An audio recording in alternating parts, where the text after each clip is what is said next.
Este relato cuenta la trágica historia de amor y muerte entre dos personas. Todo comienza cuando nos remontamos en tiempos antiguos a la batalla por las tierras de Cornwalls, donde reinaba el rey Marcos. Al saber que los enemigos de Marcos declararon la guerra, el rey Rivalén de Leonís no dudó ni un solo segundo en cruzar las turbulentas aguas del mar para ir en su ayuda.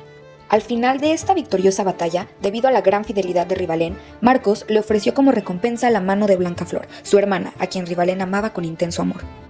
Las alegrías del compromiso no duraron mucho, puesto que llegó la noticia de un nuevo ataque, por lo que tuvieron que defenderse de los enemigos. Rivalén llevó a Blancaflor, quien además estaba embarazada, a su tierra lejana, confiándola al cuidado de su mariscal Roald, para así partir a la guerra.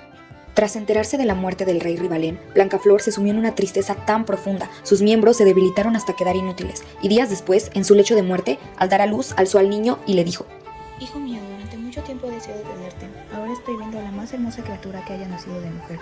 Triste te doy a luz y triste es la primera caricia que te hago. Por tu causa tengo una enorme tristeza que me matará.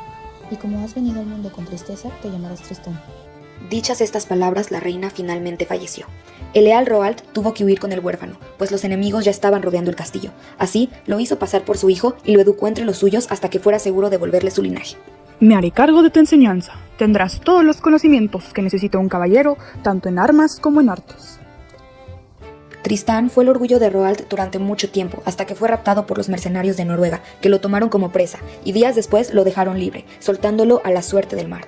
La marea lo arrastró y llegó a tierras desconocidas para él, a las tierras de Cornwalls, en donde el rey Marcos se llenó de emoción pues los unía la sangre. El rey Marcos vio en los ojos de Tristán los del valiente Rivalén y la hermosa Blancaflor.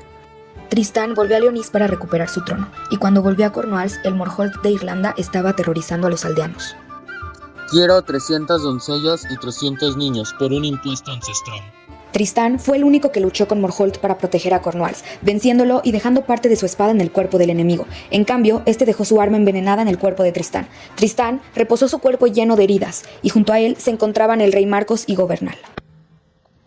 Llevadme a una barca, querido Governal. Ya he sido salvado anteriormente por las aguas del mar y quizás esta vez tendré la misma suerte. El mar lo llevó a las manos de una hermosa mujer quien lo sanó, pero al final eran manos enemigas, pues era la sobrina de Morholt, Isolda la Blonda. Al sanar las heridas, huyó de regreso a Cornwalls. Ahí, las habladurías empezaban diciendo que Tristán pretendía el reino y que su amistad con el rey Marcos no era bien vista. Cansado de esas habladurías, el rey Marcos propuso una apuesta. Esta mañana unas golondrinas me han traído un cabello dorado, y solo me casaré con aquella a quien le pertenezca. Tristán, decidido a tapar bocas de quienes lo acusaban, se echó de nuevo al mar, pues ya conocía a quien le pertenecía aquel cabello. Llegando al puerto de Weisford, en Irlanda, las voces hablaban. Dicen que quien se deshaga de aquel dragón maléfico, sin dejar un solo hueso de existencia, ganará la mano de Isolda, la hija del rey. Seré yo el valiente responsable de la muerte de aquel dragón. Tristán no lo dudó ni un segundo, y tras subir el camino que le habían indicado, lo intentó atacar con su espada. Al final, por el veneno, no aguantó mucho y cayó vencido. Isolda, poco convencida, decidió ir a la escena, donde descubrió que el verdadero caballero estaba tirado al borde de la muerte. Lo llevó a su habitación, en donde lo curó del veneno. En ese momento no reconoció el rostro de Tristán como el asesino de su tío. Sin embargo, reconoció su espada, a la cual le faltaba un pequeño trozo que encajaba perfectamente con el que había encontrado en el cuerpo de su tío Morholt muerto. Con una rabia intensa, Isolda tomó la espada culpable de la muerte de su tío y trató de darle el mismo final a Tristán. Al no tener cómo defenderse, Tristán solo pudo hablar, convenciéndola de su valor y contándole la razón de su actuar. Esto enterneció el corazón de la princesa. Ante toda la corte de Weisford apareció Tristán y prometió en voz alta que llevaría a la princesa Isolda hasta brazos del rey Marcos. Al enterarse Isolda la Blonda, que en realidad estaba siendo entregada al rey Marcos y no a Tristán, se sintió traicionada. Previendo la gran tristeza de su hija, la reina preparó una poción mágica en secreto y se la dio a Branheim, sirvienta y amiga de la princesa. Cuando mi hija Isolda y el rey Marcos beban esta poción, quedarán profundamente enamorados. Así mi hija no será desdichada.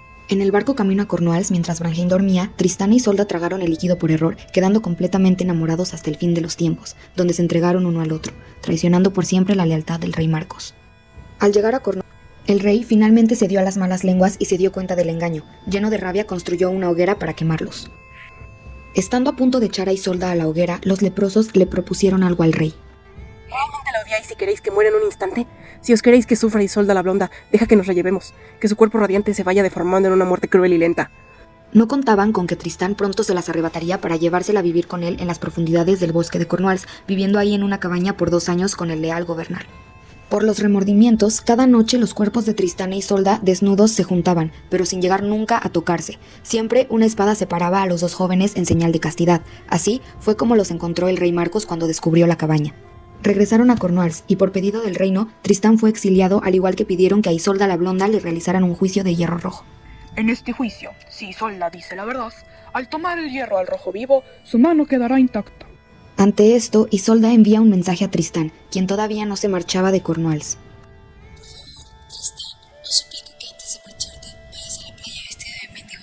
Así, el día del juicio llegaron en un barco, e Isolda le pidió ayuda a un mendigo para no mojar su vestido. Tristán, quien estaba haciéndose pasar por mendigo, se acercó y la tomó en brazos llevándola hasta la arena, donde Isolda lo hizo caer. Al llegar el juicio, Isolda pronunció con firmeza lo siguiente.